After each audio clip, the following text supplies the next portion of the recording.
Rock City AG சபை வழங்கும்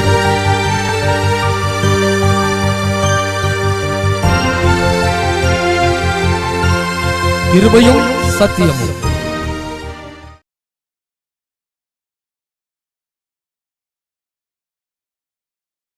சங்கீதம் 89:20. என் தாசனாகிய தாவீதை கண்டுபிடித்தேன், என் பரிசுத்த தைலத்தினால் அவனை அபிஷேகம் பண்ணினேன். இன்னைக்கு ஆண்டவர் உங்களை பார்த்து சொல்லுகிறார், என் தாசனாகிய தாவீதை கண்டுபிடித்தேன், உன்னை நான் கண்டுபிடித்தேன். அவருடைய பரிசுத்த தைலத்தினால் கர்த்தர் அபிஷேகம் பண்ணினார். அபிஷேகத்தின் முக்கியத்துவத்தை குறித்து நாம் பார்க்க போகிறோம். அபிஷேகம் பெற்ற ஒவ்வொருவருக்கும் இருக்கிற பாக்கியம், ஆசீர்வாதங்களை பார்ப்போம். என் கை அவனோடு உறுதியாயிருக்கும். முதலாவது ஆசீர்வாதம் என்ன? தேவனுடைய கரம் நம்மேல் உறுதியாயிருக்கும். இரண்டாவது, என் புயம் அவனை பலப்படுத்தும். கர்த்தருடைய புயம் நம்மை பலப்படுத்தும். மூன்றாவது, 22 சத்ரு அவனை நெருக்குவதில்லை, நியாயக்கேட்டின் மகன் அவனை ஒடுக்குவதில்லை. உங்களையும் என்னையும் யாரும் நெருக்க முடியாது, யாரும் ஒடுக்க முடியாது. அல்லேலூயா. 23 அவன் சத்துருக்களை அவனுக்கு முன்பாக மடங்கடித்து அவனை பகைக்கிறவர்களை வெட்டுவேன் என்று சொல்லப்பட்டிருக்கிறது. 24 என் உண்மையும் என் கிருபையும் அவனோடு இருக்கும், என் நாமத்தினால் அவன் கொம்பு உயரும். கர்த்தருடைய நாமத்தினால் நம்முடைய கொம்பை கர்த்தர் உயர்த்துவார்.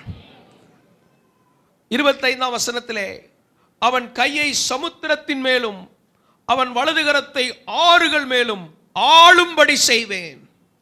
கர்த்தர் அபிஷேகம் பண்ணினவனை சமுத்திரத்தின் மேலும் ஆறுகளின் மேலும் ஆளுகை செய்கிறவனாய் கர்த்தர் ஆசீர்வதிக்கிறார். 27 நான் அவனை எனக்கு முதற் பேரானவனும் பூமியின் ராஜாக்களை பார்க்கிலும் மகா உயர்ந்தவனும் ஆக்குவேன். ஆண்டவர் சொல்லுகிறார், பூமியில் உள்ள ராஜாக்களை பார்க்கிலும் மகா உயர்ந்தவனும் ஆக்குவேன் என்று வேதம் சொல்லுகிறது.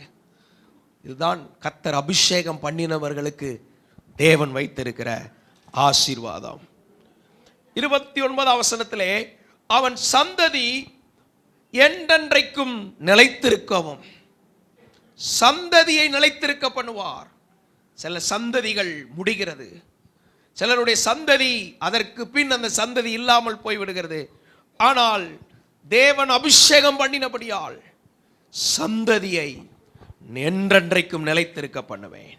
சில சிக்ஷைகளை கர்த்தர் கொடுப்பார், ஆனால் கைவிட மாட்டேன், கைவிடாமல் நடத்துவார். ஆண்டவருக்கு மகிமை. 33 ஆனாலும் என் கிருபைகளை அவனை விட்டு விலக்காமலும் என் உண்மையில் பிசகாமலும் இருப்பேன். கிருபையை விலக்க மாட்டார், கர்த்தர் அபிஷேகம் பண்ணி இருக்கிறார். 35 ஒரு விசை என் பரிசுத்தத்தின் மேல் ஆணையிட்டேன், தாவீதுக்கு நான் பொய் சொல்லேன், சொன்னதை செய்வார். வாக்கு தத்தம் பண்ணினவர் மாறாதவர், வாக்குகளை நிறைவேற்றுகிறவர். என் தேவன் சொன்ன வாக்குகளுக்காக கர்த்தருக்கு ஸ்தோத்திரம். முதல் காரியத்தை பார்ப்போம். சங்கீதம் 89:20 வாசிக்கும் போது, என் தாசனாகிய தாவீதை கண்டுபிடித்தேன், என் தாசனாகிய தாவீதை கண்டுபிடித்தேன், என் பரிசுத்த தைலத்தினால் அவனை அபிஷேகம் பண்ணினேன், பரிசுத்த தைலத்தினால் அவனை அபிஷேகம் பண்ணினேன், என் கை அவனோடே உறுதியாயிருக்கும், என் கை அவனோடே உறுதியாயிருக்கும். ஆண்டவர் சொல்லுகிறார், உன்னை கண்டுபிடித்தேன்.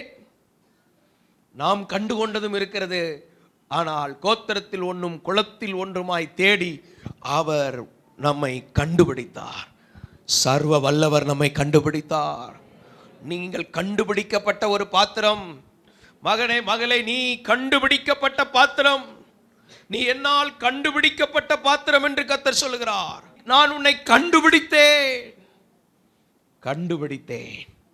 எஸ், அவர் 12 வயதிலே பெற்றோர்கள் அவரை தொலைத்து விட்டார்கள். தேடுகிறார்கள், உறவினரிடத்திலே தேடினார்கள், தன்னை சுற்றிலும் தேடினார்கள், அறிமுகமானவரிடத்திலெல்லாம் அவரை காணவில்லை. திரும்பி வந்தார்கள் தேவாலயத்தை நோக்கி. தேவாலயத்திற்குள் வந்தபோது அவரை அங்கே கண்டுபிடித்தார்கள். இன்னைக்கு அநேகர் இயேசுவை எங்கெங்கோ தேடுகிறார்கள். தெய்வத்தை எங்கெங்கோ தேடுகிறார்கள். இதோ கர்த்தரை ஆராதிக்கிற இடத்தில் அவரை கண்டுபிடிப்பதற்கு கர்த்தர் உதவி செய்கிறவராயிருக்கு. அவரை கண்டுகொள்வீர்கள். சாஸ்திரிகள் இயேசுவை தேடினார்கள், நட்சத்திரத்தை பின்பற்றி வந்தார்கள். வந்த வழியிலே அவர்கள் மனதில் ஒரு யோசனை வந்தது, யூதருக்கு ராஜா அரண்மனையில் தான் இருப்பார் என்று சொல்லி அரண்மனைக்கு சென்றார்கள். அங்கே அவர் இல்லை. இன்னைக்கு அநேகர் அறிவிலே இயேசுவை தேடுகிறார்கள், அரண்மனையில் தான் அவர் இருக்க வேண்டும் என்று. ஸ்தோத்திரம். அவர் தம்மை தாமே தாழ்த்தி வெறுமையாக்கி அடிமையின் ரூபம் எடுத்தவர் என்பதை உணர்ந்து கொள்ள வேண்டும். அந்த நட்சத்திரம் அவர் இருந்த இடத்திலே வந்து நின்றது. அங்கே அந்த நட்சத்திரத்தை கண்டு அவரை பணிந்து கொண்டார்கள், ஆனந்த சந்தோஷப்பட்டார்கள். அவரை கண்டு கொண்டவருடைய வாழ்க்கையிலே ஆனந்த சந்தோஷம். சவுல் கிறிஸ்துவுக்கும் கிறிஸ்தவனுக்கும் ஊழியத்திற்கும் ஊழியக்காரனுக்கும் எதிராய் செயல்பட்ட சவுல் அவர் வழியிலே சந்தித்தார். நீர் யார் என்று கேட்டான். நீ துன்பப்படுத்துகிற இயேசு நானே. சிலர் தங்களுடைய பாவங்களால் அவரை துன்பப்படுத்துகிறார்கள், தங்கள் கீழ்ப்படியாமையினாலே கிறிஸ்துவை துன்பப்படுத்துகிறார்கள். சிலர் தங்கள் வாழ்க்கையை தேவனுக்கு கீழ்ப்படியாமல் பாவத்துக்கு ஒப்பு கொடுத்துட்டாங்க, ஆண்டவரை வேதனைப்படுத்துகிறார்கள். இன்னைக்கு ஆண்டவர் நம்மை தேடி வருகிறார். ஆனா அந்த சவுல் கிறிஸ்துவை கண்டுபிடித்தான், கிறிஸ்து அவனை கண்டுபிடித்தார். அவன் வாழ்க்கை மாறினது. பவுலாய் மாறினான், அப்போஸ்தலனாய் மாறினான், ஊழியக்காரனாய் மாறினான், நன்மை செய்கிறவனாய் மாறினான். இயேசுவை சந்திக்கும் போது வாழ்க்கையில் ஒரு திருப்புமுனை வருகிறது. தீமை செய்து கொண்டிருந்தவன் நன்மை செய்கிறவனாய் மாறுகிறான். அவர் நம்மை கண்டுபிடித்தார். அல்லேலூயா. அவனை கண்டுபிடித்தேன், என் பரிசுத்த தைலத்தினால் அவனை அபிஷேகம் பண்ணினேன். அபிஷேகம் பண்ணப்பட்டவர்கள். மாம்சமான யாவர் மேலும் என் ஆவியை ஊற்றுவேன் சொல்லியிருக்கிறார். இந்த நாட்களில் மாம்சமான யாவர் மேலும் தேவன் தம்முடைய ஆவியை ஊற்றி இருக்கிறார். இப்படிப்பட்ட ஒரு வாழ்க்கையை கத்தர் கொடுக்கிறார். ஸ்தோத்திரம். நாம் அபிஷேகம் பண்ணப்பட்டவர்கள். We are anointed. நாம் அபிஷேகம் பண்ணப்பட்டிருக்கிறோம். நமக்கு இருக்கிற ஆசீர்வாதம் என்ன என்பதை உணர்ந்து அப்படிப்பட்டவர்களாய் வாழ வேண்டும். நாம் யார் என்பதை வேதம் சொல்லுகிறது. அபிஷேகம் பண்ணப்பட்டவர்கள் யார்? அன்றைக்கு தாவீது இருந்தார், இன்றைக்கு தாவீது இல்லை. இன்றைக்கு உங்களையும் என்னையும் தான் கர்த்தர் வைத்திருக்கிறார். எனவே ஸ்தோத்திரம். முதல் ஆசீர்வாதம் என்ன? என் கை அவனோட உறுதியா இருக்கும். தேவனுடைய கரம் நம்மேல் உறுதியா இருக்கும். என்னாகமத்தின் புஸ்தகம் 11ஆம் அதிகாரம் 23ஆம் வசனத்தை வாசிக்கும் போது, அதற்கு கர்த்தர் மோசேயை நோக்கி கர்த்தருடைய கை குறுகி இருக்கிறதோ, என் வார்த்தையின்படி நடக்குமோ நடவாதோ என்று, கர்த்தர் என் வார்த்தையின்படி நடக்குமோ நடவாதோ என்று நீ இப்பொழுது காண்பாய் என்றார். இப்பொழுது நீ காண்பாய் என்றார். ஆண்டவர் மோசேயை பார்த்து, கர்த்தருடைய கை குறுகியா இருக்கிறது. கர்த்தருடைய கை நம்ம மேல இருந்தா என்ன நடக்கும்? 25 வாசிங்க. கர்த்தர் மேகத்தில் இறங்கி அவனோட பேசி அவன் மேலிருந்த ஆவியை மூப்பராகிய அந்த 70 பேர் மேலும் வைத்தார். அந்த ஆவி அவர்கள் மேல் வந்து தங்கின மாத்திரத்தில் தீர்க்க தரிசனம் சொன்னார்கள். ஹல்லேலூயா. கர்த்தருடைய கரம் நம்ம மேல இருந்தா என்ன நடக்கும்? இந்த மோசே மேல இருந்த ஆவியை 70 பேர் மேல கொண்டு வச்ச எல்லாம் தீர்க்க தரிசனம் சொல்ல ஆரம்பிச்சிட்டாங்க. ஒரு குடும்பத்தை பார்த்தா, ஒரு நபரை பார்த்தா அவங்களுக்கு கர்த்தருடைய வார்த்தை ஏதோ அது நம்ம வாயிலிருந்து வந்துகிட்டே இருக்கும். கர்த்தருடைய கரம் நம்ம மேல இருக்கும்போது கர்த்தர் இதை செய்வார். விசுவாசிக்கிறீங்களா? கர்த்தருடைய கரம் உங்க மேல எதுக்கு இருக்குது? அநேகருக்கு தீர்க்க தரிசனம் சொல்லுகிற தீர்க்கதரிசியாய் நீங்கள் மாறுவீர்கள். சத்துரு அநேகரை பாதாளத்துக்கு நேரே திருப்புகிறான், நரகத்திற்கு நேரே திருப்புகிறான், சாபத்திற்கு நேரே திருப்புகிறான், சிக்கல்களுக்கு திருப்புகிறான், விபத்துகளுக்கு திருப்புகிறான், மரணங்களுக்கு நேரே திருப்புகிறான், கண்ணீருக்குள்ளே திருப்புகிறான். ஆனால் அவர்களை மீண்டும் கர்த்தரண்டை திருப்பக்கூடிய தீர்க்க தரிசன வார்த்தைகளை கர்த்தர் நம்முடைய வாயில வைக்கிறார். கர்த்தருடைய வார்த்தை, கர்த்தருடைய கரம் நம்மேல் அமர்ந்திருக்கும் போது நாம் தீர்க்க தரிசனம் சொல்லுகிறவர்களாய் மாறுவோம். அல்லேலூயா. தீர்க்க தரிசனம் சொல்லுகிற அந்த அபிஷேகம் இருக்கும். நம்ம வாயிலிருந்து தேவனுடைய வார்த்தை வரும். மோசேக்கு அந்த அனுபவத்தை கர்த்தர் கொடுத்திருந்தார். மோசையோடு இணைந்திருந்தவர்களுக்கு சபைக்கு என்று ஒரு தரிசனம் இருக்கிறது. அந்த தரிசனத்தோடு இணைந்து ஊழியக்காரன் மேல் கர்த்தர் வைத்த அந்த ஆவியோடு இசைந்து செயல்படுகிறவர்களுக்கு இந்த கிருபைகளை கர்த்தர் கொடுப்பார். எலியாவுக்குள் இருந்த கிருபையை எலிசாவுக்கு 2 மடங்காய் கர்த்தர் கொடுத்தார்.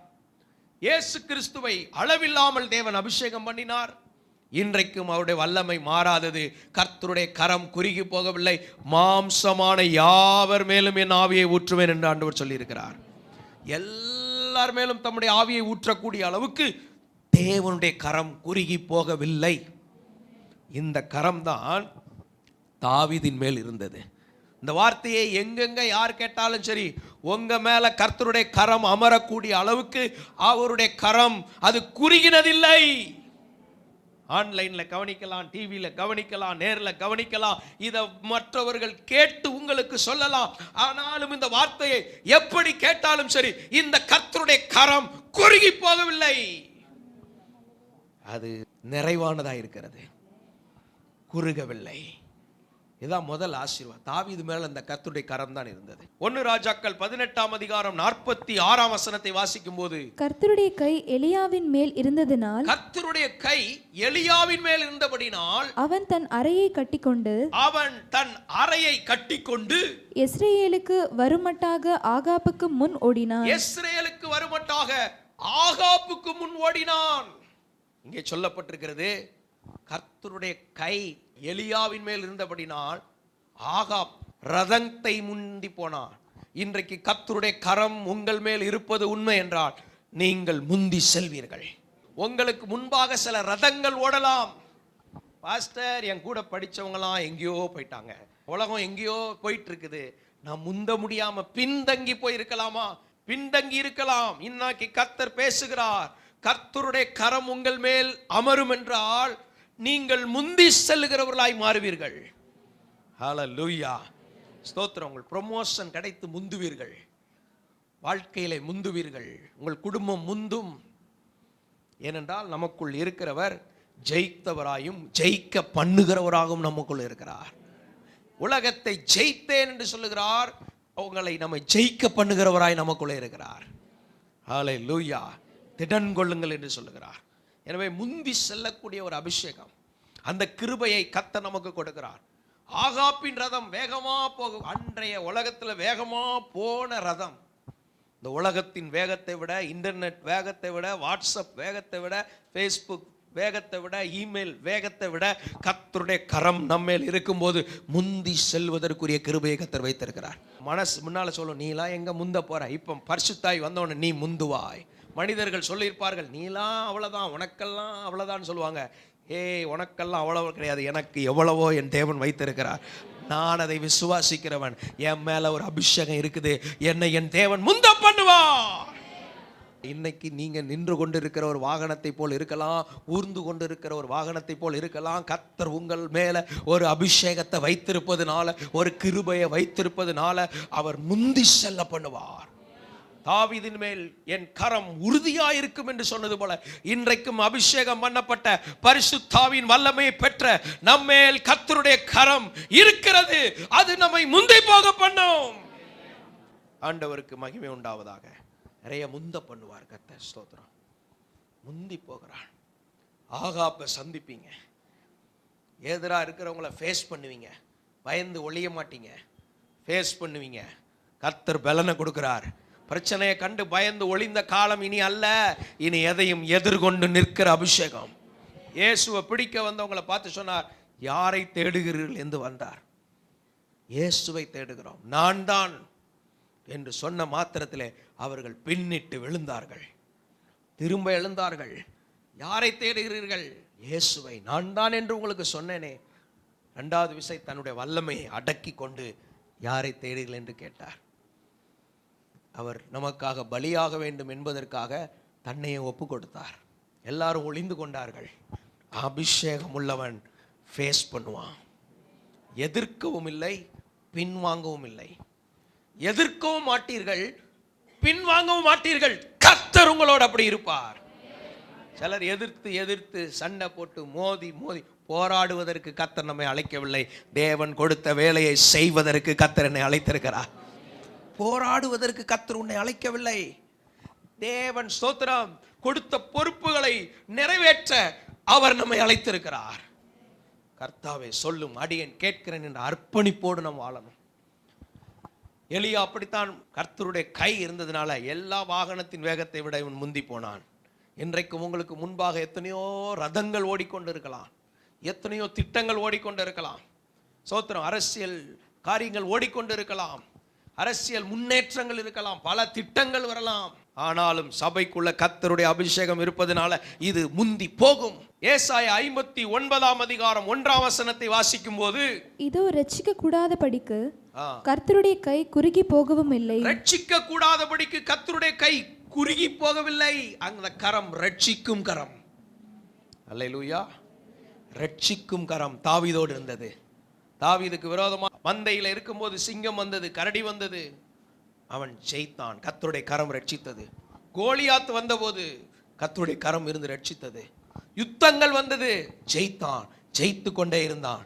ஒரு நாளும் கர்த்தர் தாவீதை பொல்லாதவர்களின் பட்டயத்திற்கு ஒப்பு கொடுக்கவில்லை. ஆனால் சில காய்மாவிகாரங்கள் வந்தது, சில போராட்டங்கள் வரலாம், நம்ம மேலே சிலர் பொறாமைப்படலாம், எரிச்சல் அடையலாம். அதை பற்றி நம்ம கவலைப்பட வேண்டியதில்லை. இந்த அபிஷேகம் அந்த நுகத்தை உடைக்கும். என் மேலே இருக்கிற அபிஷேகம் எந்த நுகத்தையும் உடைக்கும். ரட்சிக்கும் கரம். பேதுரு, ஆண்டவரே மடிந்து போகிறேன், நான் தூக்கி எடுத்தார். இன்னைக்கு மூழ்கி கொண்டிருக்கிறீங்களா? ரட்சிக்கும் கரம். சமுத்திரம் பெரிய பிரச்சனை, ரட்சிக்கும் கரம். படகுல இருந்தவர், ஐயரே மடிந்து போகிறோம், படகுல இருந்தவர்களையும் ரட்சித்தது. இறையாதே, அமைதியாயிரேன்னு சொல்லு. இன்றைக்கு உங்களுக்கு விரோதமாக எழும்புகிற கொந்தளிப்புகளை அதட்டுகிறார் கர்த்தர், கடிந்து கொள்ளுகிறார். அல்லேலூயா, சோத்திரம். காற்றுக்கும் கடலுக்கும் கட்டளை இடுகிறாரே, இவர் எப்படிப்பட்டவரோ அப்படிப்பட்டவர் தான் நம்ம ஆராதித்து கொண்டு இருக்கிறோம். ரட்சிக்கிறவர். சிலுவையில் ரத்தம் சிந்தினார், ரட்சிக்க மாட்டாதவர் போல் இருந்தார். அந்த ரத்தம் தான் நம்மை முழுவதும் கழுவி பரிசுத்தமாக்கி நம்மை ரட்சித்தது. பாவ வழியிலிருந்து நம்மை விடுவித்தது, பாவ சேற்றிலிருந்து நம்மை தூக்கி எடுத்தது, உளையான சேற்றிலிருந்து நம்மை தூக்கி எடுத்தது, படுகுழியிலிருந்து நம்மை விடுவித்தது. அந்த பரிசுத்த ரத்தம், இயேசு சிலுவையிலே சிந்தின ரத்தத்தினால் நாம் விடுவிக்கப்பட்டிருக்கிறோம். கர்த்தராகிய இயேசுவை விசுவாசி, அப்பொழுது நீ உன் வீட்டார் அனைவரும் ரட்சிக்கப்படுவீர்கள். ரட்சிக்கும் கரம் இது. நாம் ரட்சிக்கப்படுவதற்கு, இந்த வானத்தின் கீழே இந்த பூமியின் மேலே மனிதர்கள் ரட்சிக்கப்படுவதற்கு இயேசு கிறிஸ்து என்னும் நாமமே அல்லாமல் வேறொரு நாமம் கட்டளையிடப்படவில்லை. ஒரே ஒரு நாமம் தான் கட்டளையிட்டிருக்கப்பட்டிருக்குது, இயேசு என்கிற நாமம். ஹல்லேலூயா. ரட்சிக்கும் கரம். நம்மை ரட்சித்தார், நம்முடைய குடும்பத்தை ரட்சிப்பார், அநேகரை விடுவிப்பார். ஹல்லேலூயா. எப்பேற்பட்ட சூழ்நிலையில் இருந்தோம், இயேசுவே என்று கூப்பிடும்போது அவர் பதில் கொடுக்கிறார். என்னை நோக்கி கூப்பிடு, நீ அறியாததும் உனக்கு எட்டாதமான பெரிய காரியங்களை உனக்கு நான் அறிவிப்பேன் ஆண்டவர் சொல்லியிருக்கிறார். கூப்பிடுங்க, பதில் கொடுப்பார். ஆண்டவரை நோக்கி பார்க்கும்போது அவருடைய கரம் நீட்டப்படுகிறது. அவர் நம்மை விடுவிக்கிற தேவனாய், அற்புதம் செய்கிற தேவனாய் இருக்கிறார். அவருக்கு என்றென்றைக்கும் மகிமை உண்டாவதாக.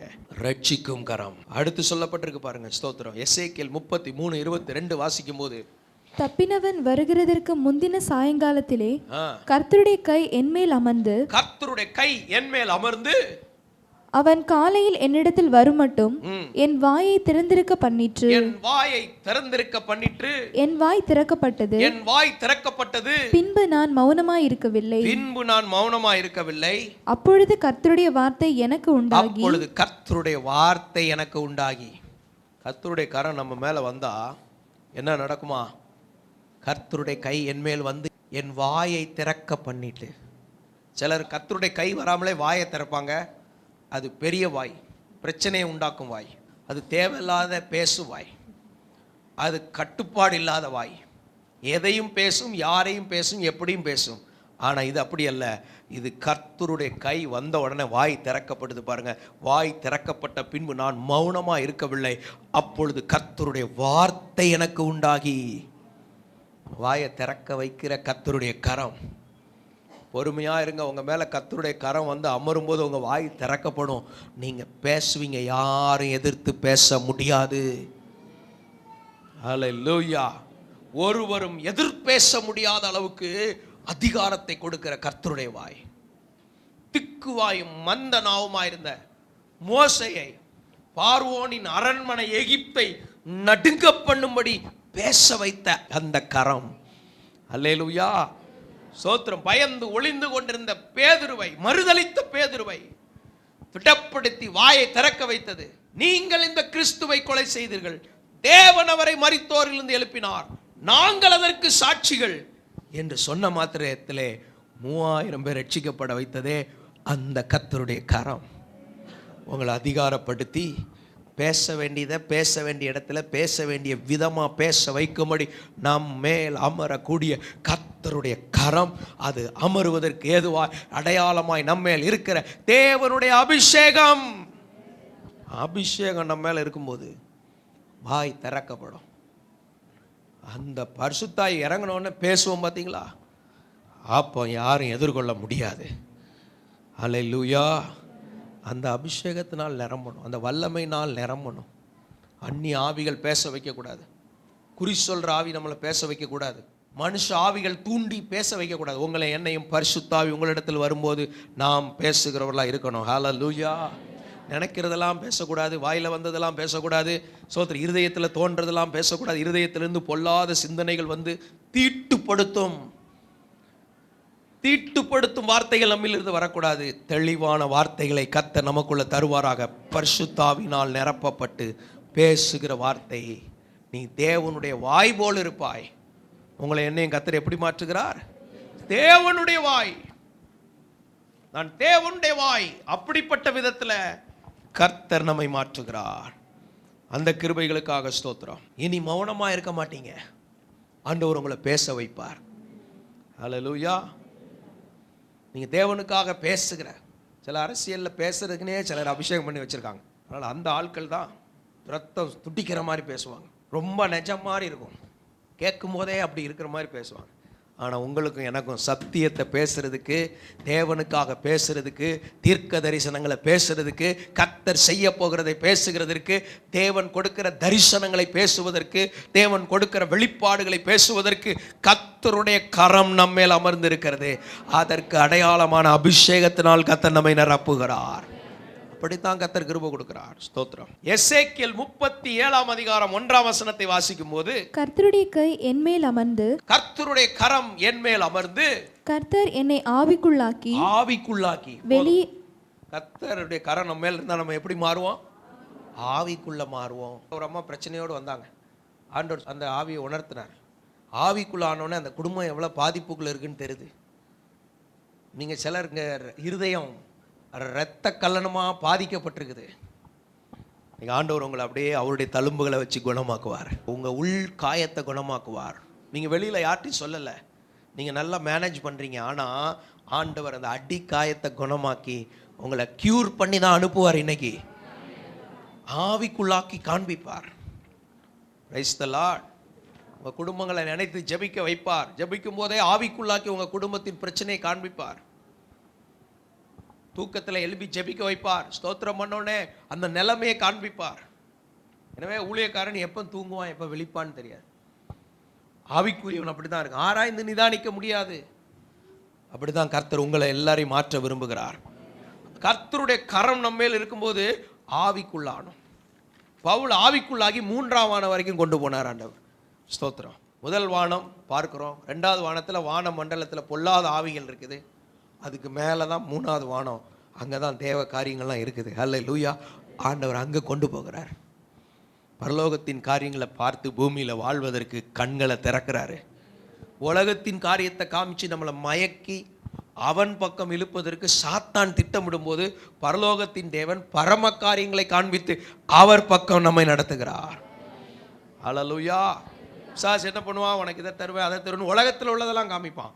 நம்ம கண்ணில் காண்றதெல்லாம் அனித்தியமானது. இந்த கண்ணில் தெரிகிறதெல்லாம் அழிந்து போயிடும். இந்த கண்ணில் பார்க்கறதெல்லாம் இன்னைக்கு இருக்கும், நாளைக்கு இருக்காது. எதெல்லாம் நம்ம மாம்ச கண்களில் பார்க்கிறோமோ அதெல்லாம் ஒரு நாள் அழிஞ்சு போகும். ஆனால் ஆண்டவர் அழியாததை நமக்கு காண்பிக்கிறார். நீங்களும் நானும் அசைவில்லாத ராஜ்யத்தை பெறக்கூடியவர்கள். என்ன ராஜ்யத்தை பெறக்கூடியவர்கள்? இந்த உலகம் அசையும் ராஜ்யம். திடீர்னு ஒரு பிரச்சனையில் ராஜ்யம் மாறிடும், திடீர்னு ஒரு சூழ்நிலை மேல காரியம் மாறிடும். ஆனா ஆண்டவர் நமக்கு அசையாத ராஜ்யத்தை பெற போகிற நாம் பயத்தோடும் பக்தியோடும் கர்த்தரை ஆராதிக்கணும். நீங்கள் எது ரொம்ப பிடிச்சு வச்சிருக்கீங்களோ அதெல்லாம் அசையும். பணத்தை ரொம்ப நம்பி இருக்கிறீங்களா, அது அசையும். உங்கள் சீட்டு ரொம்ப முக்கியம் நினைக்கிறீங்களா, உங்களுக்கு இருக்கிற ஒரு பொசிஷன், அது அசையும். ஆனால் உங்களுக்கு எனக்கும் அசையாத ராஜ்யத்தை கர்த்தர் வைத்திருக்கிறார். அல்லேலூயா. அப்பா அம்மா கணவன் மனைவி எல்லாம் அசையும் ராஜ்யம். வாகனம் பொருள் என்னென்ன உலகத்தில் இருக்குதோ எல்லாமே ஒரு நாள் அசையும். ஆனால் ஆண்டவர் உங்களை என்னையும் இதை காண்பித்து வளர்க்கல, அசையாத ராஜ்யத்தை காண்பிக்கிறார். பிசாசு இயேசுவை கொண்டு உலகத்தின் ராஜ்யங்களெல்லாம் கொண்டு காண்பித்தான், அதில் மகிமையெல்லாம் காண்பிக்க. பார்த்தியா, இதெல்லாம் உமக்கு தருவேன், என்னை பணிந்து கொள். இயேசு பணிந்து கொள்ளலை. உன் தேவனாகிய கர்த்தரை பரீட்சை பாராதிருப்பாயாக என்று எழுதியிருக்கிறதே. அங்கே சொல்கிறார், கர்த்தரை பரீட்சை பாராத. பிசாசு ஓடி போகிறான். இன்னைக்கு சில ஆட்களை எப்படி மயக்க பார்க்குறான், ஃபோனை காமிச்சு மயக்கிறான், உன்னை ஏமாற்ற பார்க்குறான் பிசாசு. பாரு, அது அழியக்கூடியதா அழியாததா. வஞ்சிக்கப்படாதிருங்க. ஆண்டவர் நமக்கு காண்பிப்பதில் நெஜத்தை காண்பிக்கிறார். நெஜம், தேவன் நெஜமானவருடைய வார்த்தை நெஜமானது, அவர் வைத்திருக்கிற ஆசீர்வாதங்கள் நெஜமானது. நீங்களும் நானும் நெஜத்தை பின்பற்றுகிறவர்கள். சத்தியம். அல்லேலூயா, பிரைஸ் தி லார்ட், ஸ்தோத்திரம். பிசாசு சில உண்மைகளை சொல்லுவான், உண்மை மாறும், சத்தியம் மாறாது. நம்முடைய ஆண்டவர் மாறாதவராக இருக்கிறார். Rock City AG church service timing Sunday morning 5 a.m., 7 a.m., 9 a.m. and 11 a.m. Evening 6:30 p.m. Branch Church AG Blessing Center. Sunday morning service 9 a.m. near Ariyamangalam EB Office Street, Thidir Nagar Road. Our address AM Plaza, number 8/1, second floor, opposite Sidambaram Mahal, Trichy 620002. Cell phone 9976607364.